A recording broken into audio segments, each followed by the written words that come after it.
Assalamualaikum warahmatullahi wabarakatuh. Waalaikumsalam warahmatullahi wabarakatuh.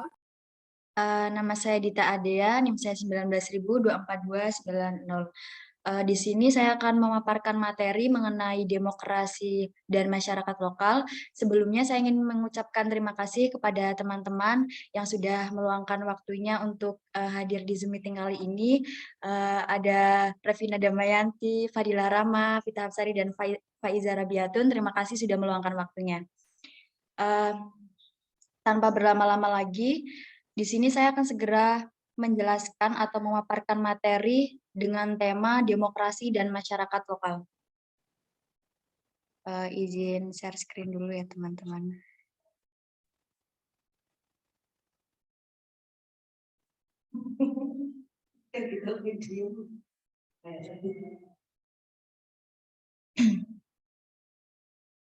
Apa share screen-nya sudah terlihat? Sudah, Mbak Dita. Sudah terlihat, Mbak Dita. Baik, tema yang akan saya bawakan kali ini adalah demokrasi dan masyarakat lokal. Nah, sebelum memahami lebih jauh, kita lebih baik mengetahui makna atau definisi dari demokrasi dan masyarakat lokal.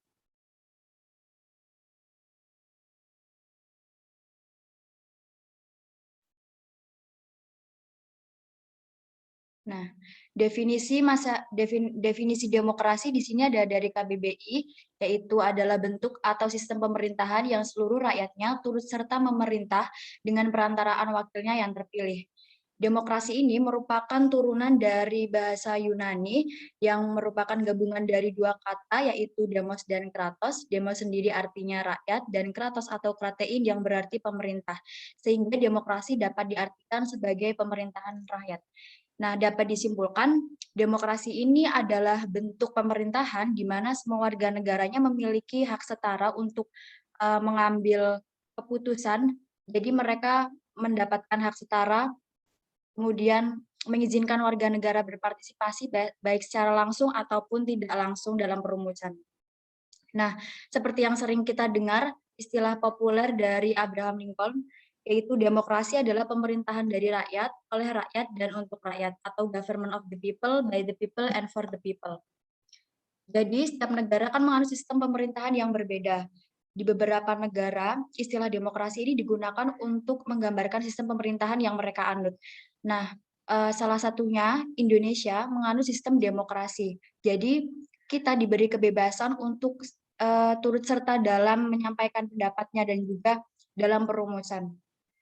Nah, setelah kita mengetahui definisi dari demokrasi, dasar dari jenis demokrasi itu ada dua, yaitu demokrasi langsung dan demokrasi tidak langsung, atau yang biasa disebut demokrasi perwakilan. Definisi dari demokrasi langsung yaitu setiap rakyat berhak memberikan aspirasinya melalui pendapat atau suara dalam menentukan sebuah keputusan. Biasanya, setiap rakyat mewakili dirinya sendiri dalam memilih kebijakan, sehingga secara langsung keadaan politik berada di tangan rakyat. Namun pada era modern saat ini, demokrasi langsung ini jarang diterapkan karena memang penduduknya padat dan juga kurangnya partisipasi masyarakat untuk mendalami ilmu politik di sebuah negara atau permasalahan-permasalahan di sebuah negara.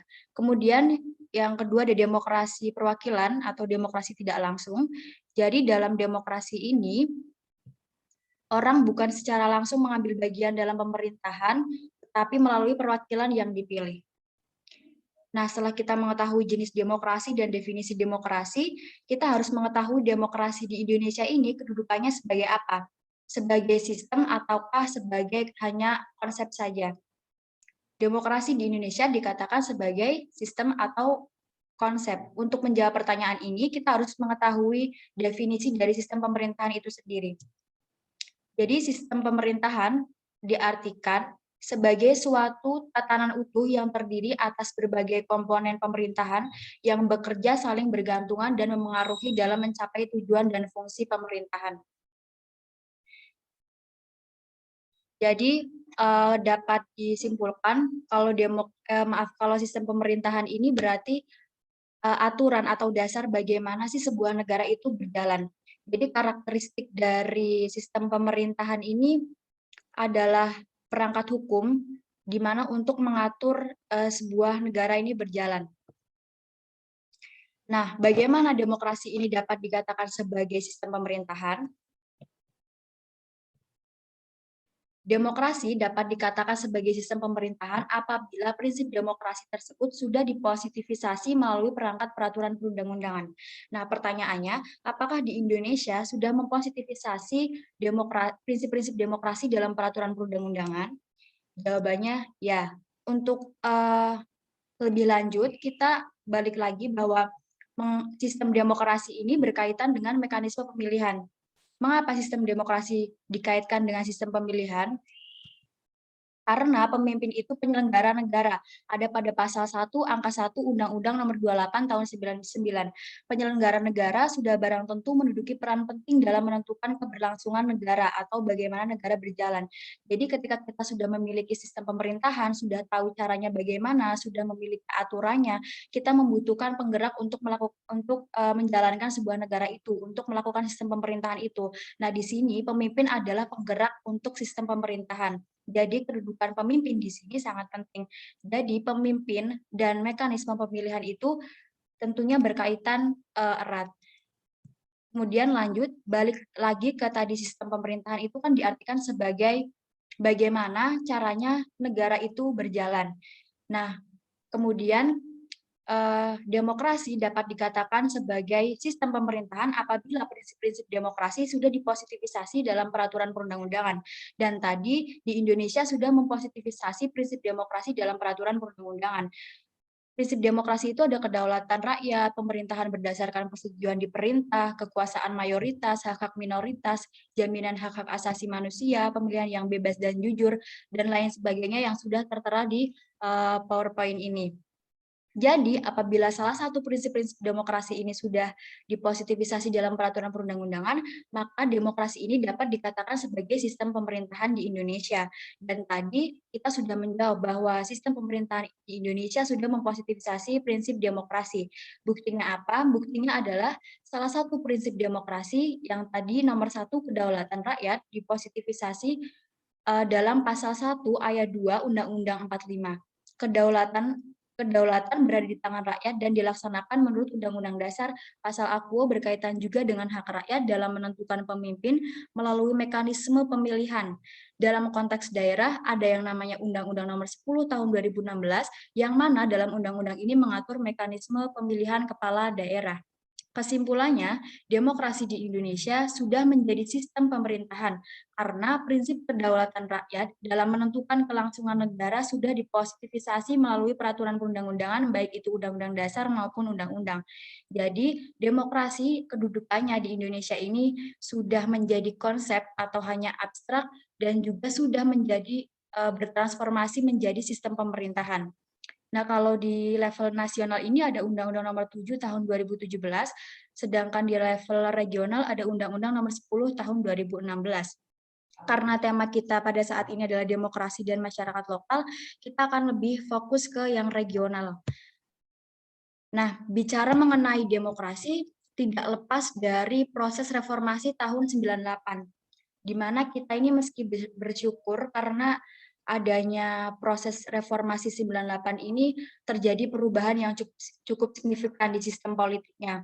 Dan yang paling menarik diantaranya adalah memberikan undang-undang yang lebih baik, yaitu memberikan pemerintah daerah untuk kebebasan mengelola daerahnya dan juga menyelenggarakan otonomi daerah dengan prinsip-prinsip desentralisasi, di mana pemerintah daerah ini diberikan kebebasan untuk menyelenggarakan program-program yang ada. Jadi tentunya ini sangat bermanfaat untuk pemerintah daerah dan juga masyarakat. Nah, berbicara mengenai reformasi tadi, kita akan membahas mengenai gelombang demokratisasi di aras lokal.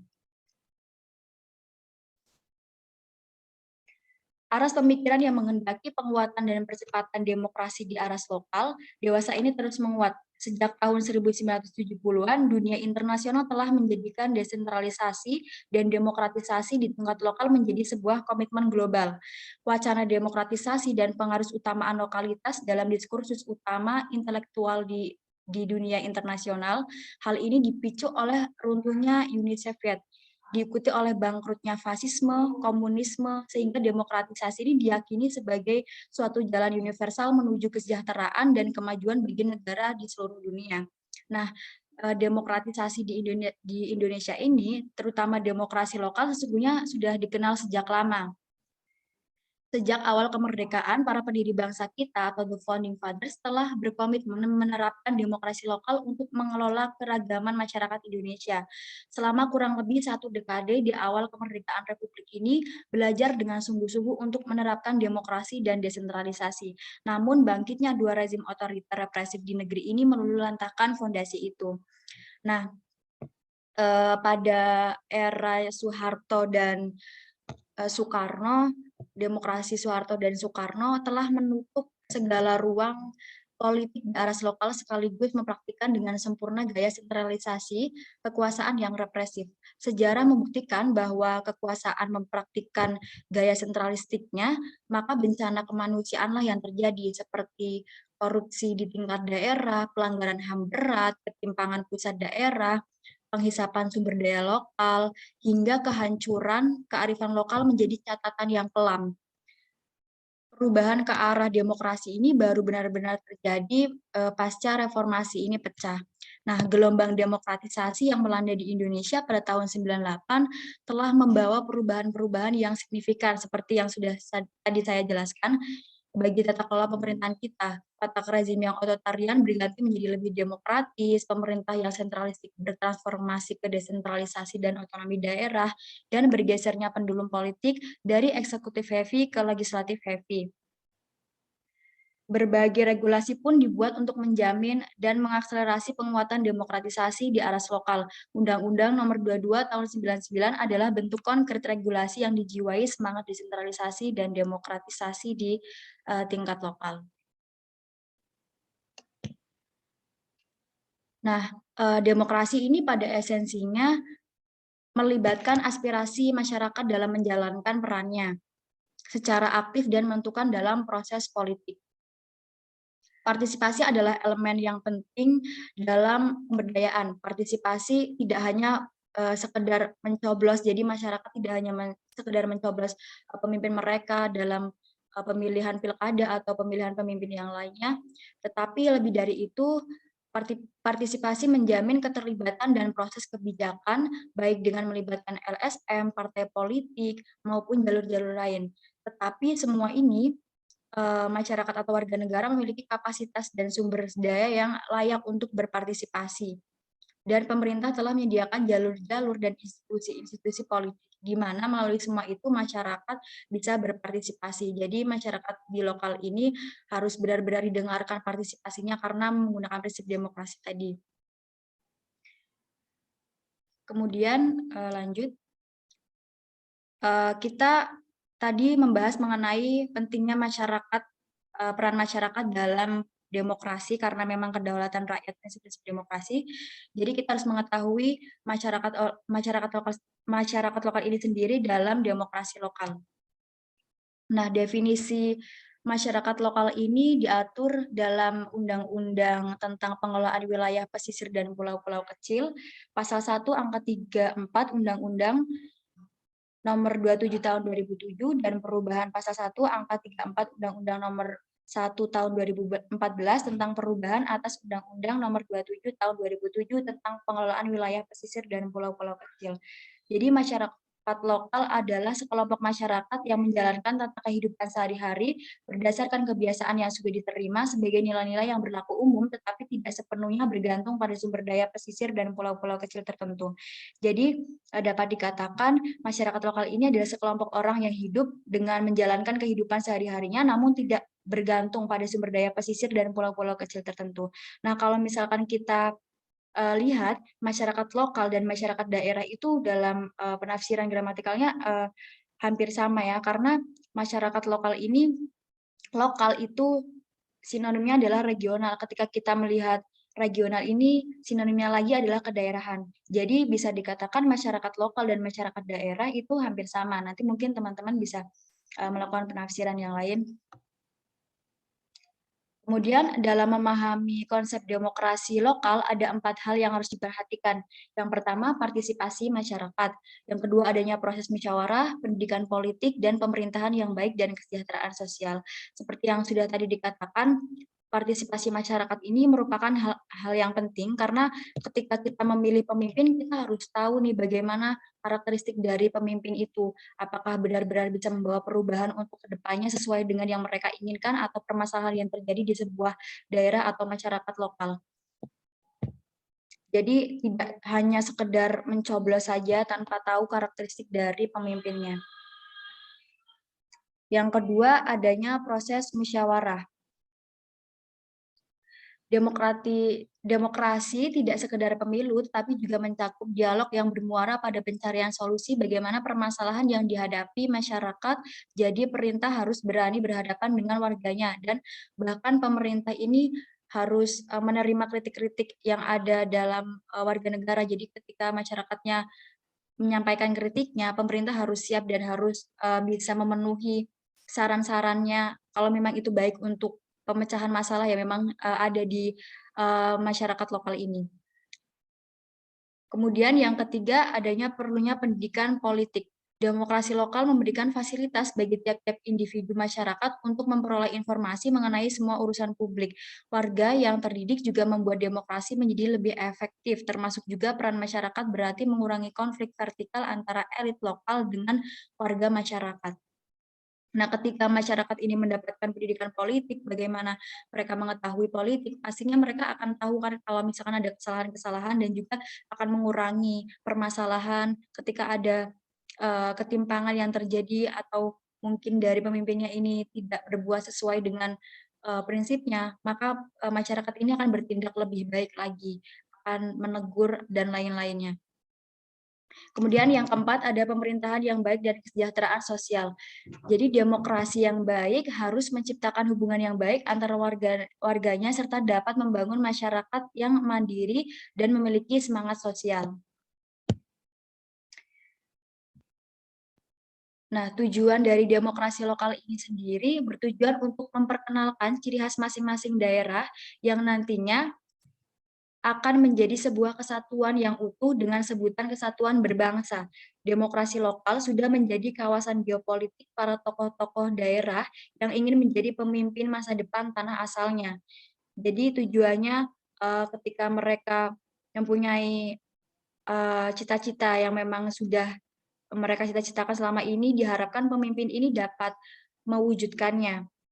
Kemudian menimbang semua wacana, melihat dengan kedekatan indikator dan kecerdasan dalam menentukan pilihan-pilihan politik untuk diperjuangkan menjadi pemimpin lokal yang benar-benar diterima oleh rakyat pada umumnya. Ruang konkret yang menjadi mentalitas para pemimpin lokal untuk diwujudkan dalam penantian dan harapan-harapan besar bagi masyarakat sekitarnya. Seperti yang tadi sudah dikatakan, pendidikan politik itu penting, jadi ketika misalkan sekarang terjadi sering suap dan lain-lain atau diberi uang oleh calon-calon pemimpin. Jadi ketika kita sudah mendapatkan pendidikan politik itu seharusnya kita menolak ya dan mengetahui bagaimana pemimpin yang memang benar-benar jujur, pemimpin yang benar-benar cocok untuk memimpin daerahnya kita sendiri. Kemudian dalam prakteknya demokratisasi lokal ini tidak selamanya berjalan dengan baik. Memotret gerakan pengarus utamaan lokalitas di Indonesia sesungguhnya dapat kita lihat sebagai sebuah kondisi yang bertentangan atau bentrok atau bisa disebut paradoksal. Di satu sisi banyak kemajuan yang terjadi seperti tadi perubahan signifikan setelah pasca reformasi di tingkat lokal seperti tata kelola pemerintahan yang lebih demokratis, kemudian pembagian sumber daya yang lebih berkeadilan antara pusat dan daerah, partisipasi masyarakat yang meningkat, kemudian akuntabilitas serta transparansi yang kian membaik dari tahun ke tahun. Namun di samping itu gelombang desentralisasi juga memiliki problematika, mencatat sejumlah problematika yang serius, yaitu fenomena maraknya korupsi di tingkat daerah, gerakan separatis, oligarki kekuasaan elit lokal antara penguasa dan pengusaha, banyaknya daerah yang belum siap mandiri untuk mengelola sumber dayanya, sehingga pendapatan asli daerah atau PAD ini sejumlah daerah menghiasi wajah demokrasi lokal kita. Nah, di samping permasalahan-permasalahan itu, pemerintah lokal juga memiliki permasalahan lain. Ada 4 permasalahan yang dihadapi oleh pemerintah lokal. Yang pertama adalah pelayanan publik. Jadi fungsi pelayanan publik ini tentunya pemerintah ini harus melakukan fungsi pelayanan publik, merupakan fungsi utama pemerintah yang memerlukan koordinasi lokal, jaringan kerja, infrastruktur, atau perencanaan. Di antara beberapa tantangan yang dihadapi oleh pemerintah, ini ada kejahatan, kelangkaan sumber daya, terutama masalah air, sanitasi, dan pengangguran, lemahnya fasilitas kesehatan, kemacetan, dan lalu lintas, dan sebagainya. Kemudian yang kedua ada urbanisasi. Perpindahan masyarakat dari desa ke kota ini menyebabkan pada rusaknya lingkungan dan lemahnya pemerintah kota untuk mengatasinya. Jadi urbanisasi ini merupakan salah satu masalah yang paling serius pada abad 20 ini. Jika hal ini tidak diselesaikan secara cepat oleh pemerintah lokal, maka ini akan menjadi masalah baru untuk permasalahan untuk perkotaan. Kemudian yang ketiga adalah globalisasi. Kehadiran era teknologi ini berdampak pada perubahan di segala sektor kehidupan, baik perubahan di bidang ekonomi, politik, dan teknologi. Kini tidak ada satupun yang tidak berdampak globalisasi. Globalisasi ini membawa dampak buruk yang cukup dahsyat, namun di samping itu juga membawa manfaat yang luar biasa juga, di mana kita bisa berkomunikasi yang pada peradaban sebelumnya itu tidak ada, bisa menciptakan perkembangan ekonomi ke arah yang makmur dan mempermudah proses komunikasi. Kemudian kemajemukan masyarakat. Tidak hanya di Indonesia, tetapi di daerah-daerah di berbagai dunia, semuanya memiliki kemajemukan etnis dan agama. Nah, selanjutnya ada rekrutmen kepala daerah. Seperti yang sudah saya katakan tadi, kita kembali ke sistem pemerintahan adalah bagaimana cara negara itu untuk berjalan, bagaimana cara negara itu untuk berlangsung, maka berkaitan juga dengan mekanisme pemilihan pemimpin, karena pemimpin itu sebagai penggerak. Nah, bagaimana mekanisme pemilihan ini? Apakah sudah sesuai dengan prinsip-prinsip demokrasi, ataukah sudah demokratisasi atau belum? Sudah demokratis atau belum? Ini berkaitan dengan rekrutmen kepala daerah. Nah, sebelum pemilihan daerah itu kan pastinya ada rekrutmen kepala daerah. Definisi menurut Ramalan Surbakti bahwa yang dimaksud rekrutmen politik ini adalah seleksi dan pemilihan atau seleksi dan pengangkatan seorang atau sekelompok orang untuk melaksanakan sejumlah peranan dalam sistem politik pada umumnya dan pemerintahan pada khususnya. Dengan mengkhususkan kepada orang-orang yang mempunyai bakat yang cukup menonjol, partai politik menyeleksi dan menempatkannya sebagai seorang calon pemimpin. Jadi sebelum mereka menjadi pemimpin, ada proses rekrutmennya dulu, apakah mereka mempunyai bakat menyeleksi dan menempatkannya sebagai calon pemimpin ini cocok atau tidak. Kemudian kepala daerah atau wakil daerah, gubernur, wakil gubernur, atau bupati atau wakil bupati, dan wali kota atau wakil wali kota adalah jabatan politik atau jabatan publik yang di dalam mekanismenya dan nilai-nilai demokratis ini jika terbuka dan akuntabel dalam proses pemilihan, pertanggungjawaban tugas, serta pemberhentiannya. Kemudian tinjauan umum tentang pilkada. Mekanisme pemilihan kepala daerah disebut demokratis apabila memenuhi beberapa parameter. Mengutip pendapat Robert Dahl, Samuel Huntington, dan Bingham Powell, Avan Gafar dan kawan-kawan mengatakan parameter untuk mengamati terwujudnya demokrasi antara lain ada pemilihan umum tadi, rotasi kekuasaan, rekrutmen secara terbuka, serta akuntabilitas publik. Nah, sejak masa pemerintahan kolonial sampai Orde Baru kedaulatan rakyat, dalam pilkada dimonopoli oleh elit politik karena rakyat tidak dapat memilih kepala daerah dan wakil kepala daerah secara langsung. Jadi dulu sebelum adanya pemilihan secara langsung banyak dimonopoli oleh elit politik ya, namun sekarang juga katanya sepertinya seperti itu. Kemudian semua bentuk permainan politik terjadi di DPRD ketika anggotanya tak hanya menjadi calon, tapi juga menjadi pemilihan dan panitia pilkada. Fenomena semacam itu berakhir dengan pemberlakuan pilkada secara langsung. Nah, keluarnya Undang-Undang Nomor 32 Tahun 2004 tentang Pemerintahan Daerah dan Peraturan Pemerintah Nomor 6 Tahun 2005 mengenai tata cara pemilihan, pengesahan, pengangkatan, dan pemberhentian kepala daerah merupakan tonggak baru penegakan kedaulatan rakyat daerah di Indonesia. Kedua produk perundangan tersebut memuat ketentuan mengenai pemilihan kepala daerah dan wakil kepala daerah secara langsung. Demikian pemaparan materi dari saya. Mungkin dari teman-teman ada yang ingin bertanya, nanti bisa melalui kolom chat yang tersedia atau bisa mengaktifkan mikrofonnya.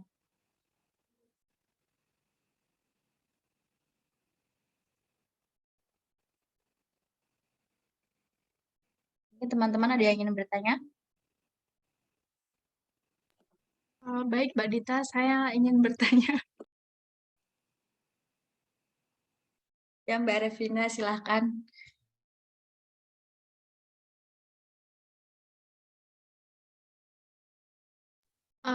Tadi kan Mbak Dita sudah menjelaskan ya, bahwasannya pemerintah lokal itu juga memiliki beberapa permasalahan dalam demokrasi lokal ya. Yang ingin saya tanyakan di sini adalah bagaimana agar demokrasi lokal ini berujung pada kesejahteraan rakyat. Itu Mbak Dita. Apakah bisa dipahami?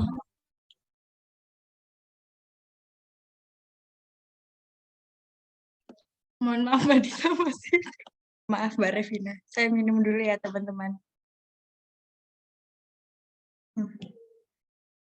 Maaf, bisa pelan-pelan Mbak diulangi lagi pertanyaannya. Baik, akan saya ulangi pertanyaannya ya. Tadi kan Mbak Dita sudah menjelaskan bahwasannya pemerintah lokal itu juga memiliki beberapa permasalahan dalam demokrasi lokal. Nah, yang ingin saya tanyakan di sini adalah bagaimana agar demokrasi lokal ini bisa mencapai pada kesejahteraan rakyat begitu. Bagaimana agar demokrasi lokal dapat mencapai kesejahteraan rakyat, walaupun ada permasalahan itu tadi ya Mbak Revina? Iya, bisa berujung pada kesejahteraan rakyat begitu. Baik, terima kasih Mbak Revina pertanyaannya, sangat bagus. Ya, Saya tampung dulu ya Mbak, mungkin ada teman-teman yang lain yang ingin bertanya. baik Mbak Dita. Permisi Mbak Dita Dea. Ya, Mbak Saya Fadila. ingin bertanya kepada saudari. Tadi Mbak Saudara Dita Dea menjelaskan di PPT terakhir itu mengenai tentang Undang-Undang Nomor 32 Tahun 2004 ya? Iya, betul Mbak Fadila. Yang saya mau tanyakan itu apa yang menjadi urgensi dari undang-undang tersebut, Mbak? Saya kurang paham dari undang-undang yang Mbak jelaskan tadi. Bisa Mbak jelaskan lebih detail lagi? Baik, terima kasih Mbak Fadila. Jadi yang ditanyakan adalah urgensi dari Undang-Undang Nomor 32 Tahun 2004 ya. Karena memang tadi ada demokrasi langsung gitu. Penerapan lebih demokratis ya. Iya. Iya, Baik, sebentar ya teman-teman. Mungkin ada yang ingin bertanya lagi?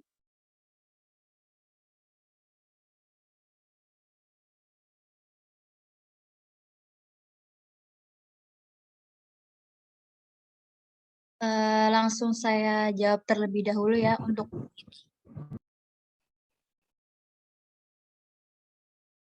untuk pertanyaan dari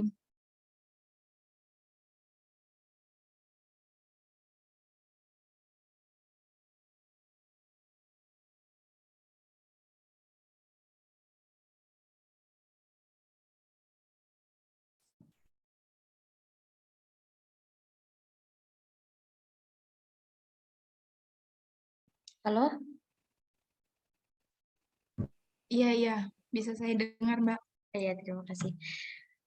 Baik, langsung saya jawab pertanyaan dari Mbak Revina terlebih dahulu. Jadi, bagaimana agar demokrasi lokal ini tetap berujung pada kesejahteraan? Yang mana kita tadi sudah tahu bahwa demokrasi lokal, terutama pemerintah lokal juga mengalami beberapa permasalahan. Jadi ada beberapa aspek yang menjadi catatan penting bagi pemerintah lokal agar demokrasi ini tetap berujung pada kesejahteraan. Yang pertama, adanya pemberdayaan terhadap warga masyarakat tanpa adanya diskriminasi, baik berdasarkan agama, etnis, maupun kelompok tertentu. Karena tadi Indonesia ini kan juga ada kemajemukan masyarakat, apalagi di Indonesia juga banyak adatnya, kemudian berbagai macam perbedaan di Indonesia, ras, suku, dan juga agama. Jadi harus tidak ada diskriminasi, apalagi dilakukan oleh pemerintah. Kemudian terjadinya kerjasama dan interaksi dengan semua elemen lokal untuk menyusun kekuatan bersama. Jadi kerjasama ini merupakan, di mana-mana kerjasama ini merupakan hal yang penting ya untuk sebuah kesejahteraan. Kemudian ada menjamin terjadinya kesamarataan, misal sistem pendidikan yang dapat diakses oleh semua orang. Kemudian ada terwujudnya rasa aman, baik dari ancaman kejahatan fisik, represi, maupun serangan penyakit. Jadi masyarakat lokal ya, terutama ini harus mendapatkan rasa aman dari pemerintah ketika mereka ingin menerapkan demokrasi ini. Jadi mereka tidak takut dengan ancaman, atau misalkan nih diancam harus milih ini dengan ancaman hal-hal lain gitu. Itu jangan sampai terjadi. Jadi masyarakat ini harus mendapatkan rasa aman, tidak hanya berdasarkan fisik saja namun juga serangan penyakit. Kemudian seluruh program dilakukan secara berkelanjutan, tidak hanya mementingkan kepentingan untuk saat ini namun juga untuk kepentingan yang akan datang gitu. Generasi yang akan datang, menciptakan fasilitas umum yang berguna untuk generasi yang masa akan datang juga. Seperti itu mungkin Mbak Revina. Baik, Mbak Dita, terima kasih atas penjelasannya. Dari Mbak Fadilah mengenai urgensi dari Undang-Undang Nomor 32 Tahun 2004. Jadi seperti tadi yang sudah saya jelaskan bahwa sebelumnya ini terjadi banyak kasus. Jadi sebagai sebuah sistem pilkada melalui perwakilan DPR selama ini terdapat tiga kelompok kasus. Yang pertama ada proses pemilihan dan pelantikan, jadi dugaan kasus politik, uang, dan intervensi pengurus partai politik di level lokal maupun pusat, seperti di DKI Jakarta, Jawa Timur, Jawa Tengah, Provinsi Lampung. Kemudian juga yang kedua ada laporan pertanggungjawaban, kasus suap. Untuk meloloskan laporan pertanggungjawaban tahunan itu ada suap di Provinsi Jawa Barat, Provinsi Sulawesi Utara, dan Kota Manado. Yang ketiga ini ada kasus proses pemecatan. Kasus pemecatan atau pemberhentian akibat kepentingan DPRD tidak diakomodasi mengarah ke akuntabilitas pemerintah daerah yang buruk. Yang kedua, urgensi yang kedua karena rakyat ini dapat berperan secara langsung. Jadi pilkada langsung ini sering disebut sebagai kemenangan demokrasi massa atas demokrasi perwakilan. Dalam sistem demokrasi, rakyat ini memiliki kedaulatan sejati. Seperti tadi prinsip demokrasi yang pertama, rakyat memiliki kedaulatan rakyat atau kedaulatan rakyat sejati, sehingga sudah sewajarnya apabila kepercayaan dan amanah yang diberikan pada wakil rakyat ini tidak dapat dipertanggungjawabkan dengan baik, maka kepercayaan dan amanah tersebut dikembalikan lagi kepada pemiliknya sendiri atau demokrasi langsung tadi. Dengan begitu, manipulasi dan intervensi yang berlebihan, gaya politisi dan anggota DPRD dapat dihindarkan. Pemilihan langsung kepala daerah bukan sekedar wujud pengembalian kedaulatan di tangan rakyat, tapi lebih dari itu, rakyat ini berperan langsung. Jadi dibiarkan rakyat ini memilih pemimpin dan memengaruhi kebijakan publik daerah yang menyentuh kepentingan mereka sendiri.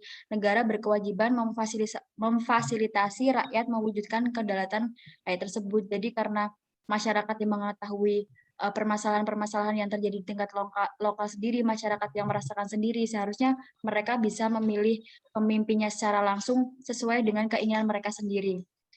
Jadi rakyat ini berpartisipasi secara langsung gitu. Kemudian peluang terjadinya politik uang ini akan semakin tipis. Politik dagang sapi dan politik uang ini merupakan fenomena yang tak terhindarkan dalam pilkada dengan sistem perwakilan DPRD. Mekanismenya calon memberi uang pada anggota DPRD untuk memilih. Karena jumlah anggota DPRD sedikit, maka kontrol terhadap penerima uang tadi sangat mudah. Dengan pemilihan langsung, politik uang tidak akan efektif calon pemberi uang ini tidak mudah melakukan kontrol, apalagi mekanisme pengawasan pilkada ini dilakukan secara ketat oleh lembaga tersendiri. Masyarakat bisa bereaksi jika terjadi politik uang. Kemudian juga ada peluang campur tangan partai berkurang. Jadi sistem pemilihan langsung ini mengandaikan terpilih calonnya yang dikenal masyarakat dan memahami daerah. Calon drop-dropan atau calon rekayasa cenderung tidak populer. Campur tangan atau intervensi pengurus partai politik tingkat lokal maupun pusat berarti mempermudah calon drop-dropan atau tidak populer dan sebaliknya menyingkirkan calon yang memiliki basis massa dan dikenal masyarakat. Dan seperti sekarang ini ya, misalkan artis-artis seperti itu. Jadi itu kan jadi menyingkirkan calon-calon yang tidak dikenal masyarakat. Nah, campur tangan ini merupakan tindakan anti demokrasi karena berarti rekayasa. Hal itu akan mendapatkan reaksi dari masyarakat karena mereka memilih calon-calon yang mereka kenal atau terkenal itu tadi. Kemudian hasilnya tentu akan lebih objektif dan pilkada langsung ini menghasilkan kepala daerah yang objektif dalam arti siapapun yang terpilih itulah kehendak masyarakat mayoritas. Hasil objektif tidak selalu identik dengan terpilihnya kepala daerah yang memiliki kapasitas dan kapabilitas yang baik dan dibutuhkan daerah. Namun hal itu harus diterima sebagai dari proses. Seperti itu Mbak Fadila. Oh, terima kasih Mbak Dita. Dia sangat jelas jawabannya. Mantap. Terima kasih Mbak Dita. Terima kasih Mbak Fadila. Ini ada pertanyaan dari Mbak Faiza Rabiatun Ramadhani. Izin bertanya, tadi dijelaskan mengenai pengertian rekrutmen, di mana merupakan proses menyeleksi yang nantinya sebagai calon pemimpin. Seberapa pengaruhnya rekrutmen menurut saudara dan bagaimana sistem rekrutmen? Menurut saya, sistem rekrutmen ini sangat berpengaruh dalam pemilihan kepala daerah, di mana ketika kita merekrut seorang calon, maka kita harus mengetahui karakteristiknya seperti yang tadi dijelaskan, harus mengetahui apakah dia benar-benar bisa mengubah daerahnya sesuai dengan permasalahan yang terjadi. Jadi tidak hanya sekedar mungkin dia terkenal atau artis, jadi kita pilih gitu. Dan dia bukan masyarakat lokal, dia tidak mengerti apa yang terjadi di lokal atau terjadi di daerahnya sendiri. Tiba-tiba dia hadir karena dia terkenal, kemudian banyak yang memilih. Itu pastinya tidak sesuai dengan demokrasi di Indonesia ini ya harusnya ya. Tapi karena kurangnya pendidikan politik itu tadi, maka jadi kita lebih fokus ke orang-orang yang kita kenal aja, kita nggak tahu. Bahkan kita kadang memilih tidak tahu, tidak pernah lihat wajahnya atau apa, tapi kita coblos-coblos aja gitu karena nggak tahu visi misinya, nggak tahu apa, kita nggak tahu ini benar-benar mampu nggak sih untuk merubah daerah kita gitu. Pastinya rekrutmen ini sangat penting ya, dari partai sendiri juga harus melakukan sistem rekrutmen yang benar-benar sesuai dengan prinsip-prinsip yang ada. Kemudian jika sistem-sistem rekrutmen itu ada beberapa sistem. Yang pertama ini ada penunjukan atau pengangkatan oleh pemerintah atau pejabat pusat. Sistem ini paling kurang legitimasinya sehingga tidak populer di negara-negara demokrasi modern yang memelihara dan menghidupkan sistem nilai dan norma demokrasi. Dalam sistem ini rakyat hanya menjadi objek politik karena tidak memiliki akses informasi dan partisipasi secara seharusnya. Sebaliknya, kewenangan pejabat atau elit pusat untuk mengatur dan mengendalikan kepala daerah ini sangat tinggi. Pada umumnya, sistem ini diterapkan di negara-negara kesatuan yang masih mempertahankan sistem monarki, emirat atau otoritarianisme dengan variasi-variasi sistem pemerintahan sejenis. Kemudian yang kedua ada sistem pemilihan perwakilan oleh Dewan. Sistem ini digunakan pada hampir 2/3 negara-negara di dunia yang menganut sistem kesatuan. Partisipasi rakyat dalam sistem ini tidak sempurna karena rakyat diwakili oleh anggota Dewan. Yang ketiga adalah sistem pemilihan langsung oleh rakyat.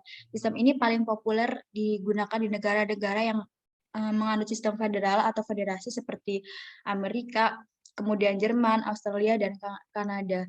Rakyat ini memilih secara langsung kepala daerah sehingga legitimasi terhadap proses dan hasil pemilihan sangat besar. Kepala daerah memiliki otoritas besar atas kekuasaannya. Seperti itu Mbak Faizah.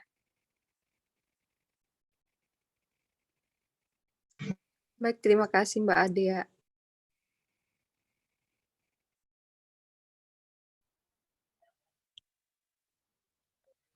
Begitu teman-teman, mungkin ada yang ingin bertanya lagi? Dari saya pribadi sudah cukup, Mbak Dita. Saya juga begitu, Mbak Dita ya. Saya juga nggak ada pertanyaan. Ya, baik, terima kasih. Mungkin yang lain juga cukup ya, tidak ada respon. Baik, saya mengucapkan terima kasih yang sebesar-besarnya kepada teman-teman yang sudah meluangkan waktunya. Semoga apa yang sudah saya sampaikan ini, semoga waktu yang telah kita luangkan ini dapat bermanfaat untuk kita semuanya. Terima kasih. Apabila dalam menyampaikan materi saya ada salah kata atau menyinggung, saya mohon maaf. Terima kasih. Wassalamualaikum warahmatullahi wabarakatuh. Waalaikumsalam warahmatullahi wabarakatuh.